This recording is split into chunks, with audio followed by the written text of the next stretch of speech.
So it is that time again, ladies and gentlemen. The Championship season is back tomorrow, and so returning, we do have our Championship weekly score predictions, which I cannot wait to get into this season. It's going to be a thriller. So if you've not seen this series before, let me briefly explain how it all goes down. So every week I give you guys my Championship score predictions. We also get FIFA to simulate all the matches as well. But what I'm of course interested to know is what you guys think is going to happen. So in the description down below, you'll find all this weekend's fixtures. I want you guys to make your calls, and then if you do get any of them right, then your comment may be included next time. It's always a good bit of fun that we have on the channel every week, and like I say, this season it's gearing up to be a real thriller. Before we do hop into anything though, a big shout out to our sponsors over at OneFootball. As always, you can find the new OneFootball app in the top line of the description down below. Now with the football season returning, there's never been a better time to go ahead and download it. If you want to get live updates to your phone whenever a goal does go in, OneFootball really handy to have for that. You can also now watch selected UEFA Champions League and Europa League qualifying matches for free on the OneFootball app. Loads of features that it's got on it as they've redesigned it over the summer. It's looking really fresh, so I'll leave a link down below. But if you guys are happy to see these score prediction videos returning, make sure to leave a like. Now without any further ado,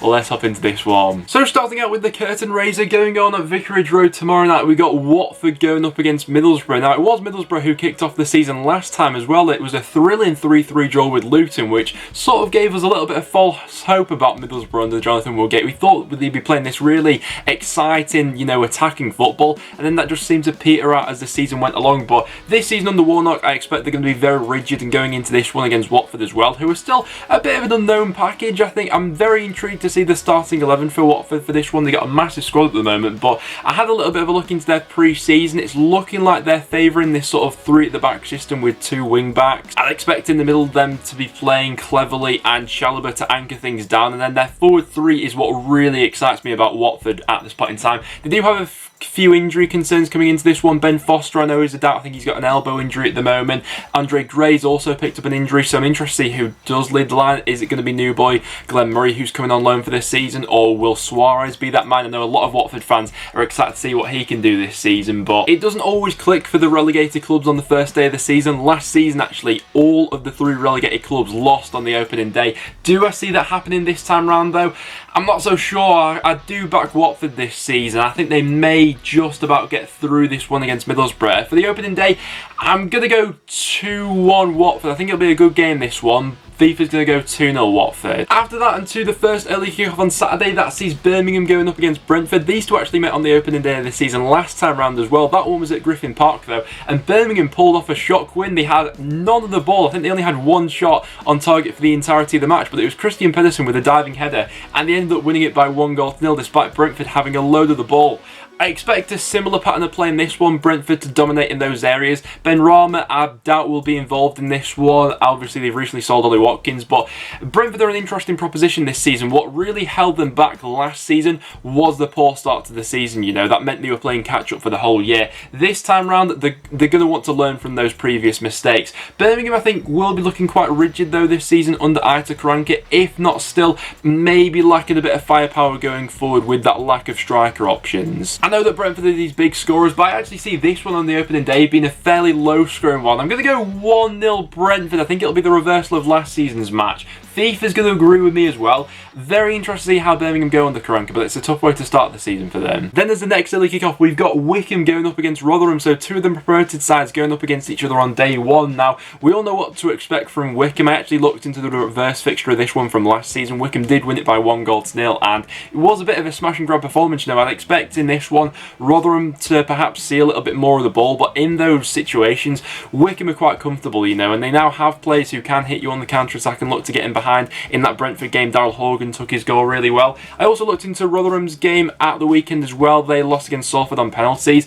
They had a hell of a lot of chances in that one. They just couldn't quite find that cutting edge to get anything over the line, but there were some nice patterns of play. I'd expect them to go with their tried and tested 4-4-2 for this one. I think for their game last season, there were 7 or 8 yellow cards in this one, so it did end up being a little bit of a scrappy game, which I wouldn't be too surprised to see this one ending up in this one. Wycombe will also be without Dominic Gate for this one after he got sent off against Brentford, but I've got a bit of a gut feeling that Wycombe may do something in this game. I've got a feeling that they may start the season strong and surprise a few people. I'm going to go 1-0 Wycombe in this game, whereas FIFA saying it'll be a 1-1 1-1 draw. I'm interested to see how that one turns out. Next up, we then got Barnsley going up against Luton, two sides who ended the season fantastically to avoid the drop in the end, but both actually did well at the weekend as well. They both advanced to the next round of the EFL Cup. Barnsley with an impressive performance against Nottingham Forest. They beat them by 1 goal still. Coley Woodrow with the only goal of the game in that one. And Luton beating Norwich by 3 goals to 1. Collins with a hat-trick. So both sides, I think, will bring the goal presence into this one. Obviously, towards the end of the season, Nathan Jones did brilliantly at assuring Luton defensively,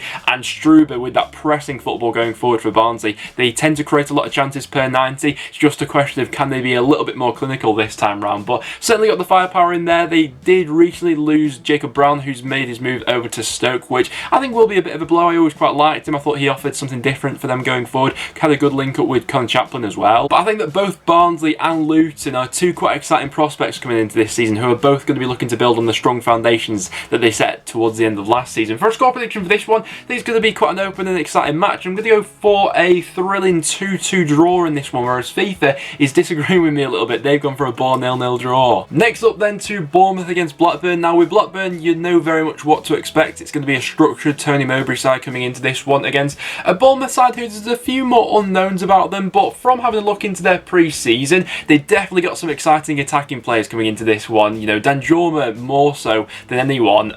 He's going to be someone who's going to get fans on the edge of their seats. I have gone ahead and put him into my fantasy football team because he looks like someone who could absolutely blitz things up at this level if he does manage to stay fit. Now, for Blackburn, there's still the issue of another centre-back to play alongside Darrell Lenihan. It's looking more than likely that Derek Williams will probably get the nod in that role for the opening day of the season, who I'm a little bit unsure of at centre-half. He can be solid at this level, but does definitely have a mistake in him. And with some of the players that Bournemouth have got going forward, you know, I'd expect it'll probably be Dom Solanke to be leading the line. But I'm going to play it safe with this prediction. I think I'm going to go 2-1 Bournemouth, whereas FIFA said it'll be 1-0 Bournemouth. After that, we then got Bristol City going up against Coventry. Two sides who have had very exciting transfer windows, I'd say. I'm very interested to see how all of their new signings are going to bed in and how many are actually going to feature on this opening weekend. For Coventry in the EFL Cup, they advanced against MK Dons. Tyler Walker getting on the score sheet, his first goal for the club in that one. Bristol City, though, have a plethora of forward options now, don't they? Naki Wells, one player especially who, you know, he had a decent end to the season with Bristol City from January onwards, but this season, I really think he could kick on for them. Although it's not going to be easy against this Coventry defence, which was rock solid last season. The best defensive record in League One, they only conceded 30 goals with that 5-at-the-back system they like to play with those two fullbacks going back and forth. They really do find themselves as a solid defensive unit, especially with some of the midfielders they've added this season as well. You know, Ben Sheaf one especially, who I think could do really well for them.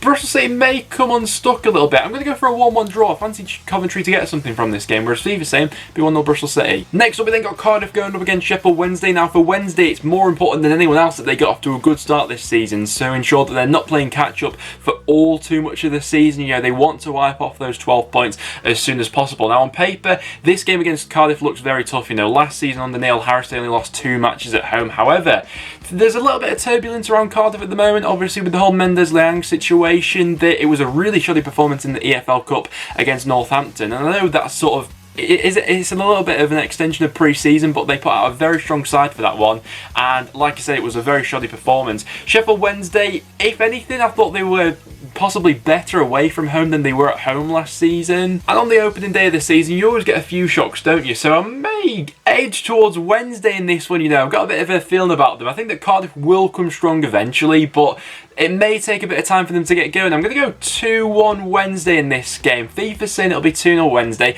Could be totally off with that one, but it's the opening day. You always get some shocks, don't you? Next up, we then got Derby against Reading. Another one where I could maybe see a bit of an upset on the cards. I think that Reading will come into this one and are looking quite strong, actually, compared to Derby, who have got quite a few injuries after losing the 2 fullbacks as well. Their squad's looking a little bit light in some areas. Tom Lawrence is still recovering from that injury last season. Waghorn and Rooney, not too sure on their fitness coming into this one either, so they could be a little bit stretched. Don't get me wrong, they've still got, you know, a lot of their youngsters going forward who could come up with something. You know, Sibley's always capable of creating something. Jack Marriott as well. Verdict's still very much out for him, how he'll get on this season for Derby, but Reading were absolutely flying from that EFL Cup game. Lucas Jow with a hat-trick in that game, and I feel like with Jow, we say this every single season, he could be phenomenal for Reading this season if he stays fit. He's got so much to his game, you know, he's a good player on the ball, good physicality about him as well, really good eye for goal. I mean, his goal goal scoring record for Reading in the games that he has been available has been absolutely exceptional. He's not been able to keep himself fit. For this one though,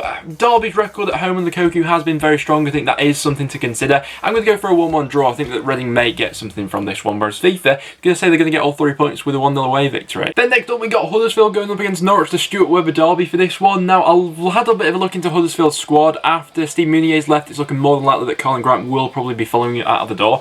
Apart from them two, when you look past it, their attacking options are looking limited to say the least, considering that I think Campbell's out injured for the start of the season, isn't he? They've only brought in Denny Ward into that area. They no longer have Smith, McRowe or Willock who were on loan there last season, so Huddersfield have left themselves quite short. Still got a bit of the transfer window to go, but there's several positions where I think that Huddersfield still need to strengthen in. And then the opposite is probably true of Norwich, who've strengthened absolutely everywhere all over the pitch so far. With the amount of creative players that they already had at the club and to supplement those who have come in as well, you'd imagine they'd score for fun this season in the Championship, and it may take a little bit of time for them to fully get going again, bounce back from the relegation. I know they did lose in the EFL Cup at the weekend, but they did put out sort of a second string side with a lot of their players on international duty, so for this one against Huddersfield I expect it'll be a much stronger lineup. And for the opening day of the season, with how turbulent Huddersfield's summer's been compared to Norwich's, I can only see it going one way, which is a dangerous thing to say in Championship predictions, but I am going to go 2-0 Norwich in this one. FIFA's going to agree with me. Next up we then got Millwall going up against Stoke. Now I was going over some of your guys' predictions for how you think the Championship's going to pan out this year. I've seen a lot of people backing Stoke for the top 6, and listen,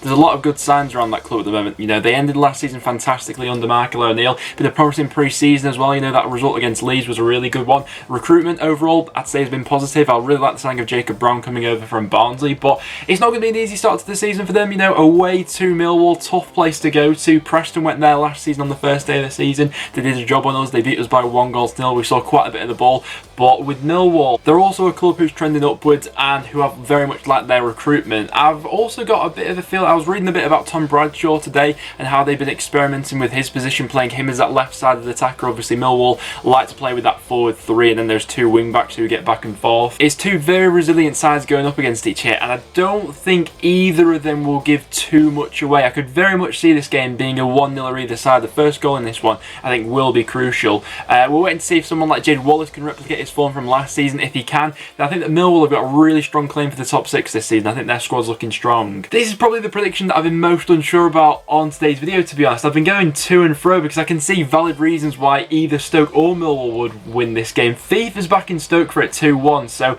I'll edge towards Millwall. I'll say 1-0 Millwall, but that one, it could be a good one. After that, we then got Preston going up against Swansea. This one could also be a cracker. Now, Swansea, it would be typical of North End after being linked with Jamal Lowe if he comes up and scores for his new club, Swansea. I'm very interested to see how him and AU link up going forward. I think they could be quite effective. A slight concern for Preston's our goalkeeper situation at the moment. Declan Rudd's missed the whole of pre-season, so won't be in contention for this one. So it's looking more than likely that our number 2, Connor Ripley, will be thrown in there. And I'm a little bit nervous, to say the least, from that. You know, in competitive action, he's not really covered himself in glory. And if Swansea do look to really get at him and target that position as a weakness, they could get a little bit of joy out of us there. But we've also got quite a bit to like over what we've seen in pre-season Preston fans. Scott Sinclair, someone who I've got high hopes for this season. We've been experimenting with him playing down the middle, so I'm interested to see if he gets a run in the middle against his former side Swansea, who he scored a cracker against last season. I think that him and Maguire will alternate, you know, shifting between the left and the centre. On paper though, I'd probably say that North End, in terms of like our first 5 fixtures,